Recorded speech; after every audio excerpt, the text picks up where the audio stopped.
Hey guys, the first actual use of the studio. Sup? Filming something. Just gotta let him go for it really.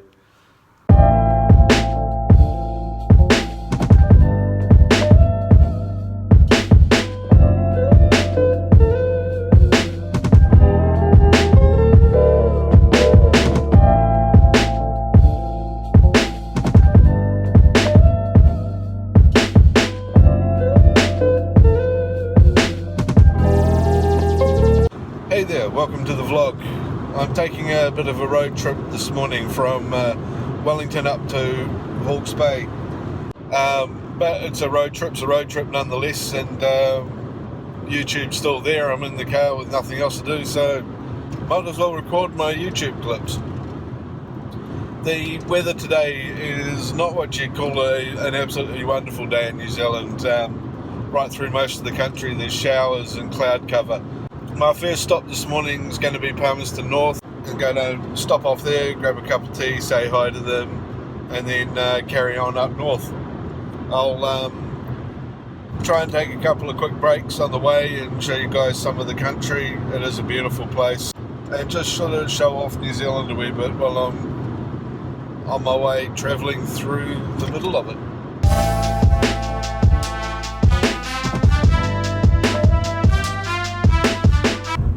So I'm in Palmerston North now. Just had a coffee with my in-laws, and now I'm going to go and put some fuel in the car and continue my trip up north. Palmerston North's a really neat city. I came to university here for a couple of years. Didn't really do a lot as far as university is concerned because I ended up getting a job, and never actually graduated. I've always sort of loved Palmerston North, and it's a really good flat city, and it's a really good bicycle city friendly, which is something I like, and something I find I really miss being in Wellington is that ability to get around on bicycles so much. Right, so I'm just pulling up at a gas station now. I'm going to head in here, fill the car up, and grab myself another cup of coffee.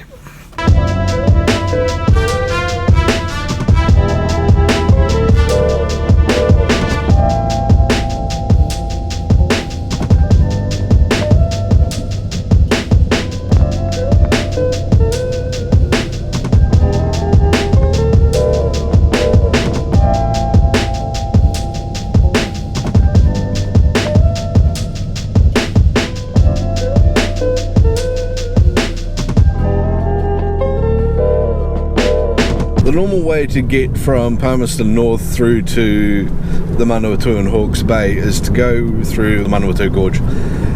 The gorge has been there for, actually I have no idea, but a hell of a long time. It's the original railway route through, and used to be horse tracks and carriage tracks, sort of age of road. There's now a windy track of little sub-bridges and various things that is quite difficult to navigate at the best of times, I think. So what I'm doing now is going through an alternative route called the Saddle Road, which goes up over the hill instead of through the gorge. Now it's a road that's not really built for heavy traffic, to be honest, and that's not one that I've ever personally been over. I don't think it takes any longer to navigate than going through the gorge, but it's just not a road that's generally been engineered for the amount of traffic that's now going over it. The first town I'm travelling through to get over the saddle is called Ashburton, which is just a quiet little place north of Palmerston North. Now I've just passed a sign that says Saddle Road, and I'm heading down into some old country lane kind of places. And just while not recording right now, I've just run through a whole series of bloody great potholes. I got a funny feeling it's going to be a feature of this road for a while. I've got 278 kilometres to drive. Saying I'm going to forego going up the normal straight state highways and take the old State Highway 50 road, which is not as smooth and quick going, but it's not as busy either. It's fun navigating some of these potholes coming up here. Normally it's a open road 100km/h area around here, but the amount of damage that's been done by trucks that are having to come over here instead of cutting up through the gorge has caused quite a bit of damage. Wow, check out all these wind turbines. I knew there were quite a few around the Manawatu, but I had no idea that you could get up this close to them. This thing's huge.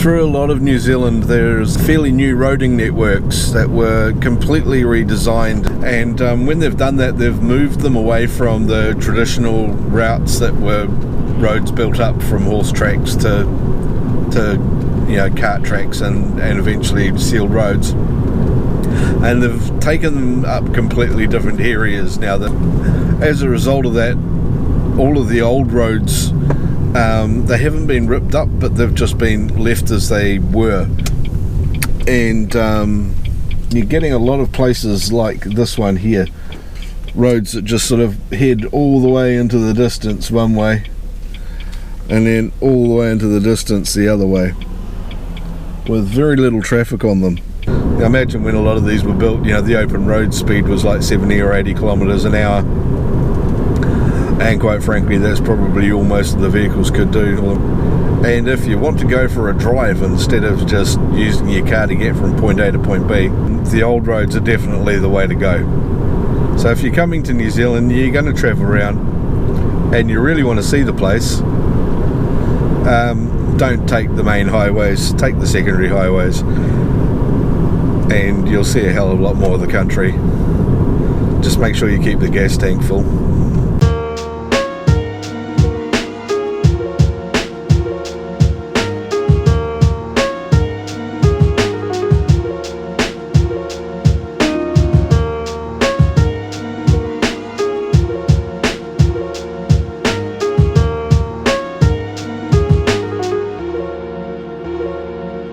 Hey, I've just been driving through Varrick and saw a sign on the side of the road and thought I'd come have a quick look, because it's the kind of thing I don't normally come and have a quick look at because people just drive past these things in a hurry. But today I thought I'd take a few minutes out and come and have a look at this place. And so I wandered in here and I met this fella who's been collecting all this incredible stuff probably for a hell of a long time ago.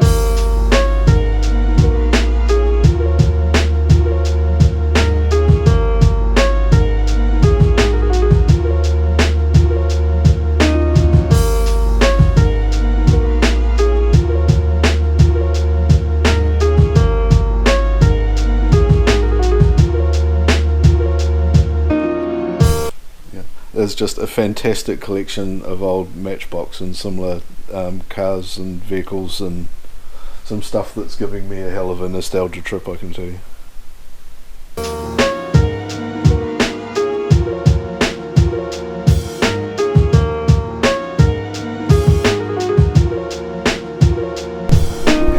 Okay, take care. Thank you very much, sir. You're welcome. See you later. That was particularly awesome, so now I better jump back in the car, carry on with my trip up north, eat my sandwich and all that sort of thing. Well, that's the kind of thing I really enjoy discovering on trips like this, is that those little places where people have spent a lifetime collecting something a bit cool and quirky and different, and I know it's just Matchbox cars and it's not a big deal for a lot of people, but the guy's got 10,000 vehicles plus in there, and none of it's of any particularly great value, but history-wise and just the stories that go with those things, those old trucks up the top and something, 50, 100 years ago, some kid got that as a present or bought it, and it was his treasured item. Now it's I always look at those things and think about that history and who owned that and played with it, and the same with a lot of old farm buildings. New Zealand is completely littered with old derelict farm buildings, shearing sheds, stockyards, old wool barns and hay barns, and they're just sitting there ruined, they're worn down. But you go and have a look at these places and peek inside them and have a bit of a smell in them and look at the marks on the wall and the floors and the scuff marks and the wear and tear, and you think about the hundreds of people that have lived in those buildings and worked in those buildings over the years, and I can't help but wonder what stories went on in there, what intrigues and tales, and it fascinates me. So I'm now in Napier. It's 118 kilometres left to go. At the roundabout, take the second exit onto Hawke's Bay Expressway towards Port.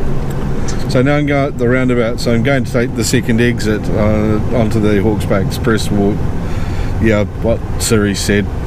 Okay, so I've made it here to Noel Emmings in Napier. I'm going to pop in, got to pick up a hard drive and hopefully a couple more GoPro batteries, because I'm churning through these buggers like nothing at the moment. I think that's largely because I keep turning the other camera on and forgetting to turn it off again, so I'm probably going to end up capturing a whole pile of crap I don't really need. Yeah. I was hoping to get a couple of drone shots along here to show you guys the Napier waterfront and city from out in the ocean, but unfortunately it's all an airport zone, which is a bit of a bummer because it means I can't do that. But I will get out there and get some shots with the camera anyway. So if you're ever wondering what Hawke's Bay Napier sort of looks like, this is basically it. A lot of the ground around here was raised up in the Napier earthquake many moons ago. We'll put a link or two below to some history information on it.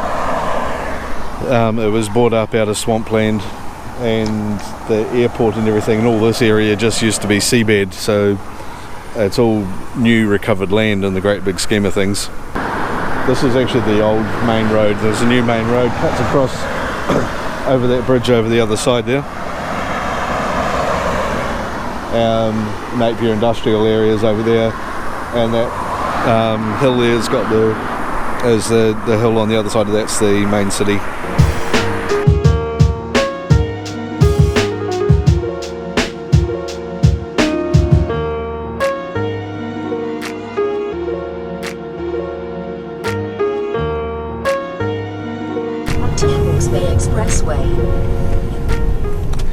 As a kid growing up around Napier, Hastings, in the Hawke's Bay area, and from Wairoa a bit further north, it was kind of like growing up being on holiday all the time, to be honest, and in reflection. Of course I whinged and moaned and complained like every other bloody kid did at that age at the time, not knowing any different. And but since then I've sort of come to appreciate how much of an idyllic kind of place this is. I mean, as a kid you'd never look at these things. All you look out the window and see is swamp, not diverse wildlife. Yeah, I kind of wish I'd looked a bit closer when I was younger, to be honest. Anyway, I've got 110 kilometres to go. Should take me about an hour and a half, and then I might just go get some fish and chips up from Wairoa. Okay, leaving Napier now. I've got petrol, I've got another coffee, and I've got some cheese, some chicken bite fried things that are probably going to kill me.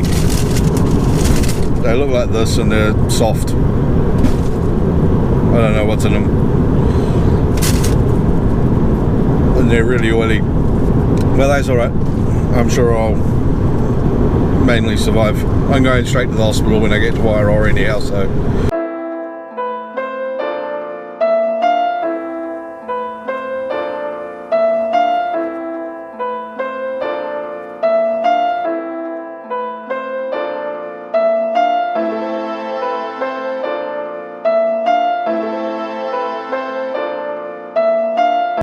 I got another incredibly important tip for foreigners visiting New Zealand.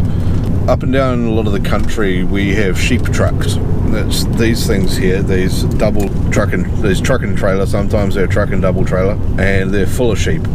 Though this one at the moment might be empty, thankfully. Now there's a trick to these on the road. They're quite often really friendly drivers, Very seldom are they pricks that block the road or anything like that, but you do need to be careful when you're passing these things. Don't wind the fucking passenger's window down, because you will get covered in sheep piss and shit as it comes flying out the side as you're going past. The sheep seem to just store it up. It's like a seagull crapping on your car. As you go past one of these things, if your window's down, your passenger's going to cop it. It's just going to happen.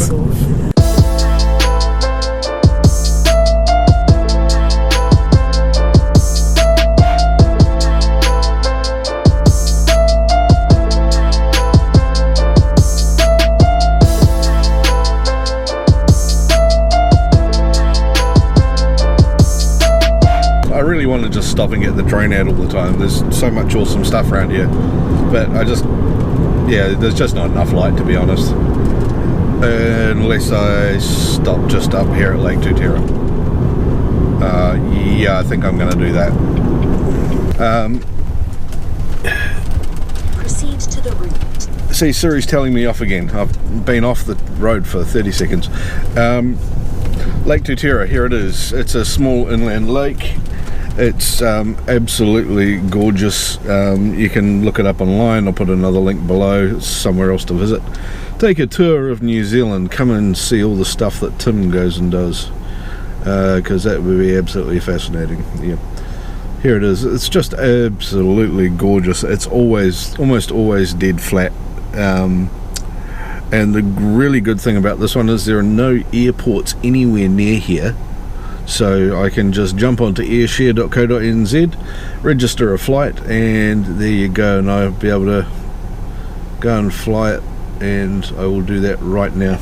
Airshare.co.nz is where anybody bringing a drone into the country needs to go to register flights. All you need to do is hop on there. You just say where you are, the radius you're going to go in, the height of your flight, the type of drone you're flying, when you're planning to stop and start, and all that sort of thing. It's just a single page form. It takes about 2 minutes to fill out, and if you're not in an airport area or anywhere where there's any commercial flying going on, it'll just come back and auto approve your flight for you and keep it logged. The great thing is it's all about communication and making sure that if there's something happening that they need to tell you about, they can tell you about it straight away, because they'll have your phone number. But other than that, it's free, it's auto approval. Use airshare.co.nz. They're bloody brilliant and they're good guys. Right, I'm going to get the drone out while I've still got a few minutes of light left. I know if I had a Mavic this would be a hell of a lot faster, as people keep telling me, but I don't have one. And frankly, this doesn't take long to set up anyway. Right, open the DJI app up. And we're off. Before I take off, I'll show you these guys. Hopefully the sound on this is okay. I'm using it without the microphone, but there's bugger all background noise. There are these great big huge black swans around here. Hey buddy.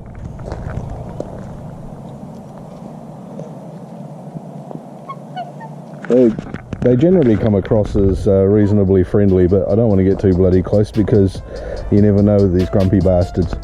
I thought I'd get this first because the drone's likely to scare the crap out of them. There you go, you can see them behind me now. Good idea when you're taking a Phantom up for a flight. Make sure you put bloody memory card in it first. I have become a bit of an expert of putting a memory card in while it's in flight, but you don't want to do that unless you absolutely have to.